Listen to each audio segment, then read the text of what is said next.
ইয়া রাসূলুল্লাহ, এই মেয়েকে পছন্দ হয় নাকি? নবী আমার ডাক দিয়ে বলে, জিবরাইল তুমি যদি হও ঘটক, আমার আল্লাহ যদি হয় কাজী, আমি মুহাম্মদ বিয়েতে রাজি। সুবহানাল্লাহ বলেন। নবীজির একমাত্র কুমারী স্ত্রী হযরতে আয়েশা রাদিয়াল্লাহু তাআলা আনহা, যে আয়েশাকে বিশ্ব নবী কত বেশি ভালোবাসতেন, বিয়ের আগেই তিনবার স্বপ্নে দেখেছেন জিবরাইল আলাইহিস সালাম জান্নাতি কাপড়ের ভিতরে নবীকে আয়েশা রাদিয়াল্লাহু তাআলা আনহার ছবি দেখিয়ে বলছেন, নবী গো এই মেয়েকে চেনেন নাকি? নবী আলাইহিস সালাম ডাক দিয়ে বলে, জিবরাইল এই মেয়েকে তো আমি তিনবার স্বপ্নে দেখেছি।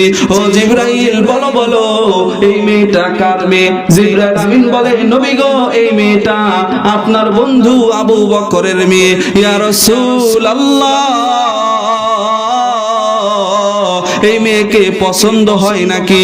নবী আমার ডাক দিয়ে বলে, জিবরাইল তুমি যদি হও ঘটক, আমার আল্লাহ যদি হয় কাজী, আমি মুহাম্মদ বিয়েতে রাজি। সুবহানাল্লাহ বলেন। আল্লাহ পাক আয়েশা রাদিয়াল্লাহু তাআলা আনহার বিয়ে আসমান থেকে নিজে পড়িয়েছেন বিশ্ব নবীর সাথে।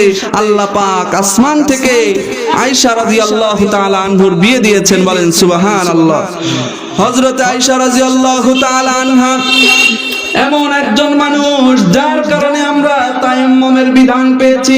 একবার আয়েশা রাদিয়াল্লাহু তাআলা আনহার হার হারিয়ে গিয়েছিল, লকেটটা খুঁজে না পাওয়ার কারণে সাহাবায়ে কেরাম বনু মুস্তালিক যুদ্ধ থেকে ফেরার পথে নামাজের সময় পার হয়ে যায়। সাহাবায়ে কেরাম চতুর্দিকে পানি খুঁজে পায় না।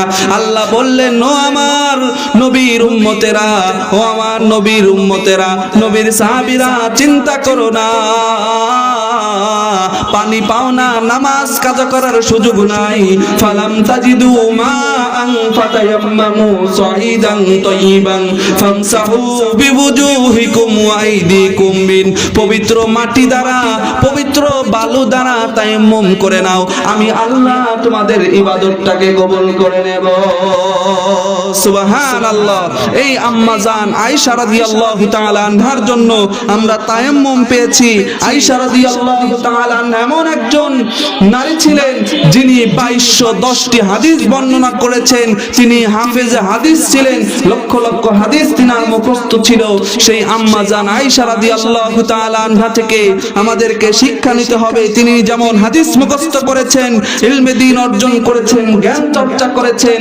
আমরাও যদি দুনিয়াতে সুখময় হতে চাই, ভালোভাবে চলতে চাই, আখিরাতে মুক্তি পেতে চাই, অবশ্যই আমাদের জ্ঞান অর্জন করতে হবে, জ্ঞান চর্চা করতে হবে। সমাজে একটি ভুল কথা আছে যে মেয়েদের পড়াশোনা না করলেও হয়, কয়দিন পরে বিয়ে দিয়ে দিব, এত পড়িয়ে কি হবে? আছে না নাই? আছে। এগুলো থেকে বের হয়ে আসতে হবে। নারীদের, মায়েদের পড়ার সুযোগ করে দিতে হবে। তারা পড়াশোনা করবে, জ্ঞান অর্জন করবে, দুনিয়া সম্পর্কে বুঝতে হবে, দিন দুনিয়া বুঝে এরপরেই চলতে হবে, আমল করতে হবে। সেই আমলের ভিতরেই বরকত দান করবেন একজন, তিনি কে? আল্লাহ। সর্বপ্রথম একজন মুসলমানের জন্য, ছেলে হোক আর মেয়ে হোক, দায়িত্ব হলো ইলমে দ্বীন অর্জন করা। আল্লাহর নবী বলেন, খায়রুকুম মান তাআল্লামাল কুরআন ওয়া আল্লামা, দুনিয়ার বুকে সবচাইতে উত্তম বান্দা হলো তারা যারা কোরআন শিক্ষা করে এবং অপরকে শিক্ষা দেয়। তলাবুল ইলমি ফারিদাতুন আলা কুল্লি মুসলিম, প্রতিটা মুসলমানের জন্য ইলমে দ্বীন অর্জন করা ফরজ। প্রতিটা মুসলমানের জন্য ইলমে দ্বীন অর্জন করা ফরজ, আল্লাহর নবী বলেছেন। এই জন্য মায়েরা, বোনেরা, আপনাদেরকে ইলমে দ্বীন অর্জন করতে হবে, নিজেদের করতে হবে, নিজের সন্তানদেরকে ইলমে দ্বীন অর্জন করার সুযোগ করে দিতে হবে। অনেকে মনে করে মাদ্রাসায় পড়লে মনে হয় সম্মান পাওয়া যায় না, দুনিয়াতে কি করে খাবে এই চিন্তা করতে হবে না। একটু খোঁজ দিয়ে দেখেন তো কোন হুজুর না খেয়ে আছে নাকি? ভাই আছে? কোন হুজুর না খেয়ে থাকে? হুজুর কেন, কেউ তো না খেয়ে থাকবে না। আল্লাহ পাক সবার রিজিকের ব্যবস্থা করে এই দুনিয়াতে পাঠিয়েছেন, কথা বলেন ঠিক কিনা? এই জন্য মাদ্রাসায় দিতে কেউ হীনমন্যতায় ভুগবেন না। মাদ্রাসায় আসবে, ইলমে দ্বীন শিক্ষা করবে। আমার আল্লাহর ঘোষণা, ওয়ায়ারফাউল্লাহুল্লাযীনা উতুল ইলমা দারাজাত, যারা মাদ্রাসায় এসে ইলমে দ্বীন শিক্ষা করবে, আমার কোরআন হাদিস শিখবে, আল্লাহ রাব্বুল আলামিন দিয়েছেন তাদের সম্মান মর্যাদা আমি আল্লাহ বাড়ায় দিব। বলেন সুবহানাল্লাহ। এই জন্য পর্দার অন্তরালের মা বোনদেরকে আমি বলছি, আপনার সন্তান, আপনার ছেলে, আপনার মেয়ে বড় হয়েছে, লেখাপড়ার বয়স উপনীত হয়েছে, 5 বছর 6 বছর বয়স হয়েছে, আর করবেন না দেরি। ইলমে দ্বীন শিক্ষার জন্য মাদ্রাসায় পাঠিয়ে দিবেন তাড়াতাড়ি। সর্বপ্রথম দায়িত্ব হলো আপনার সন্তানকে কোরআন শেখানো। কোরআন শিখবে, ইলমে দ্বীন অর্জন করবে, এরপরে আপনার দুনিয়াবি যদি কোনো পড়াতে চান, পড়ানোর সুযোগ আছে। সর্বপ্রথম কথা হলো হাট্টি মাটিম টিম পড়ানোর আগে আলিফ লাম মিম পড়ানো লাগবে। মাগো আমি পড়ব না আর হাট্টি মাটিম টিম, মাদ্রাসাতে পড়ব এবার আলিফ লাম আর মিম, ঠিক কি না? মাগো আমি পড়ব না আর হাট্টি মাটিম টিম, মাদ্রাসাতে পড়ব এবার আলিফ লাম আর মিম। মাগো আমি পড়ব এবার আলিফ বা তা সা, স্কুল কলেজে এসব হয় না শেখা, ঠিক কি না? মাগো আমি পড়ব এবার আলিফ বা তা সা, স্কুল কলেজে এসব হয় না শেখা। মাগো আমি পড়ব এবার জিম, মাগো আমি পড়ব না আর হাট্টি মাটিম টিম, মাদ্রাসাতে পড়ব এবার আলিফ লাম আর মিম। সর্বপ্রথম আলিফ লাম মিম পড়াতে হবে। আপনার সন্তান যদি কোরআনের হাফেজ হয়, আলেম হয়, আপনার টেনশন করতে হবে না। একজন হাফেজের জন্য আল্লাহ পাক 10 জনকে সুপারিশ করার সুযোগ দিয়ে দিবে, আলেমকে 90 জনকে সুপারিশ করার সুযোগ দিয়ে দিবে। আপনাকে ফেলে দিয়ে যাবে না। যারা হাফেজের মা বাবা হবে, হাসরের ময়দানে আল্লাহ পাক নূরের তাজ, নূরের টুপি মাথায় পরায় দিবে। সমস্ত মানুষেরা দেখবে, সমস্ত মানুষেরা যখন দেখবে আপনার মাথায় নূরের তাজ, নূরের টুপি জ্বলছে, চতুর্দিক থেকে মানুষের আপনার দিকে তাকাবে, একে অপরকে বলবে এদের এই অবস্থা কেন, এদের এই সম্মান দেওয়া হয়েছে কেন, একে অপরকে বলবে। তখন যারা আলেম থাকবে, হাফেজরা থাকবে, তারা জবাব দেওয়ার জন্য রেডি হয়ে যাবে।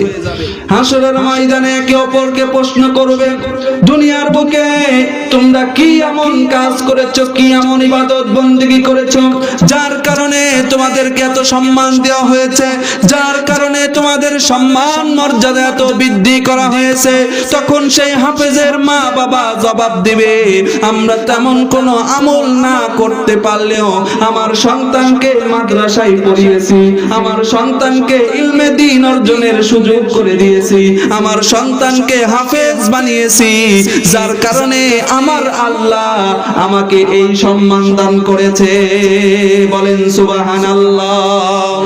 হাসরের ময়দানে আল্লাহ রাব্বুল আলামিন ঘোষণা করবে, কে আছো কোরআনের হাফেজ, কে আছো কোরআন মুখস্থ করনেওয়ালা, কে আছো হাফেজ, আজকে তোমাদেরকে সুযোগ দিলাম তেলাওয়াত করো, সুযোগ দিলাম তেলাওয়াত শুরু করো।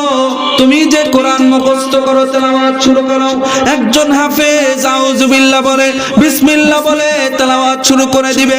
আলিফ লাম মিম, যালিকাল কিতাবু লা রাইবা ফীহি হুদাল লিল মুত্তাকিন আল্লাযীনা ইউমিনুনা বিল গায়বি ওয়া ইউকিমুনাস সালাতা ওয়া মিম্মা রাযাকনাহুম ইউনফিকুন।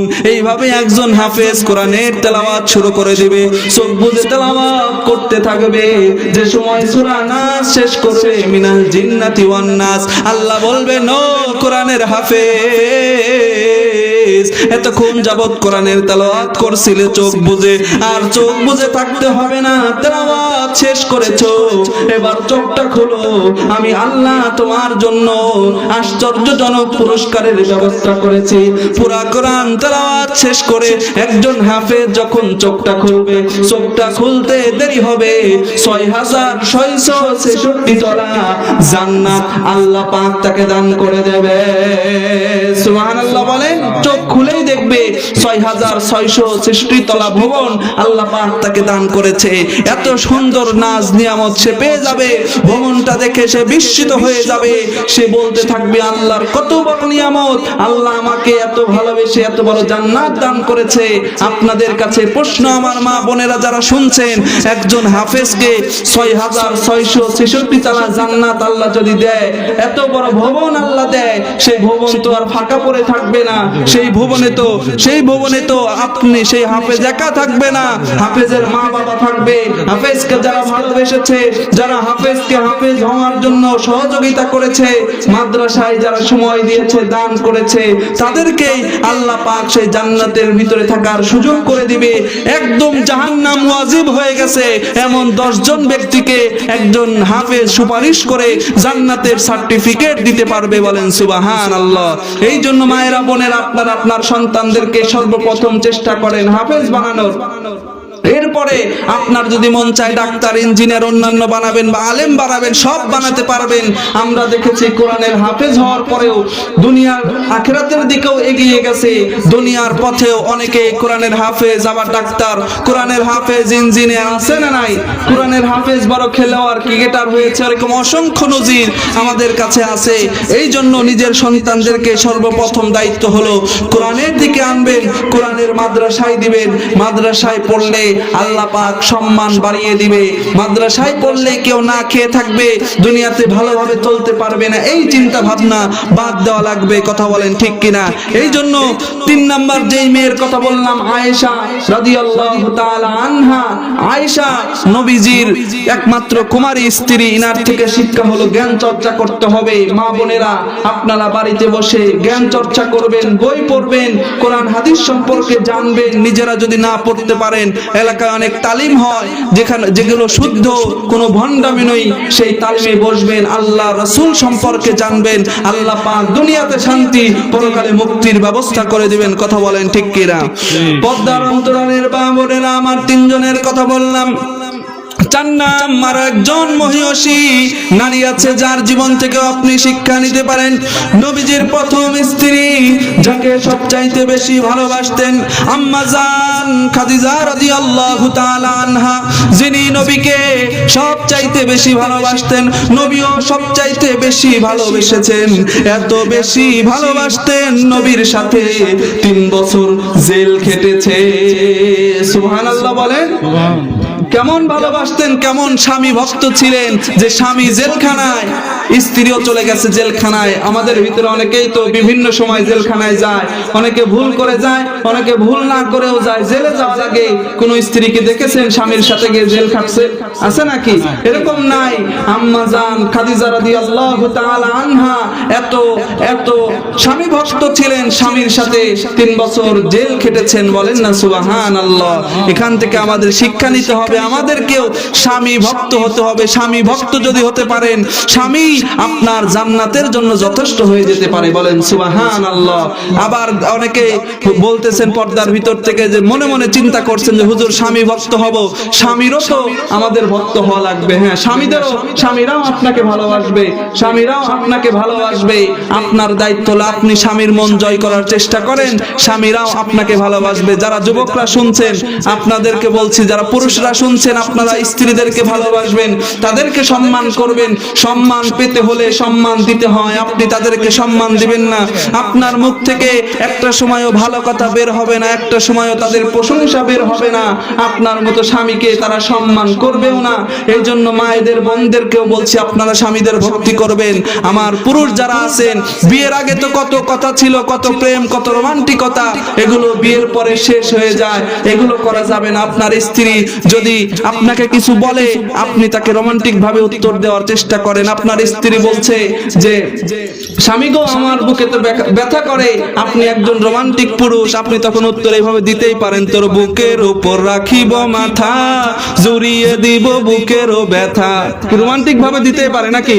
এটা অন্য মেয়েকে, শালীকে বলা যাবে, ভাবিকে বলা যাবে, অন্য কোনো মেয়েকে বলা যাবে না। আপনি আপনার স্ত্রীকে বলেন, আপনার স্ত্রী খুশি হয়ে যাবে, আপনার স্ত্রী খুশি হবে, আপনাকে আরো বেশি সেবা যত্ন করবে। কথা বলেন ঠিক কিনা? আমার মায়েরা, আমার ভাইরা, আমি শেষ করছি। আমার বড় ভাই চলে এসেছেন, মাওলানা মাহবুবুর রহমান নাটোরী সাহেব, অত্যন্ত চমৎকার আলোচনা করেন। বক্তা যেহেতু চলে এসেছেন, 2-1টি কথা বললাম, এটা বলাও ঠিক হয় নাই, যেহেতু আলোচনা শেষ করতে 2-1টি বলতে হয়। আমি বড় ভাইয়ের কাছে ক্ষমা চেয়ে নিচ্ছি। আমি আলোচনা শেষ করছি। আজকের মাহফিলের আমি বিশেষ বক্তা ছিলাম। আমাকে অনেকে চেনেন, অনেকে চিনেন না। হাফেজ মাওলানা জুনায়েদ আল বাগদাদি, আপনাদের কারো সন্তানের মতো, কারো ভাইয়ের মতো আমার জন্য সকলে দোয়া করবেন। আল্লাহ পাক যেন আমাকে বিশ্বব্যাপী কোরআনের এই দাওয়াত নিয়ে যাওয়ার তৌফিক দান করেন। সকলে বলেন আমিন। আমি আলোচনা শেষ করছি। সকলেই ভালো থাকবেন, যে ভালোর শেষ নেই। সুখে থাকবেন, যে সুখের সীমানা নেই। এই অনন্ত শান্তির চিরন্তন প্রত্যাশায় ওমা তৌফিকি ইল্লা বিল্লাহ। আসসালামু আলাইকুম ওয়া রাহমাতুল্লাহ।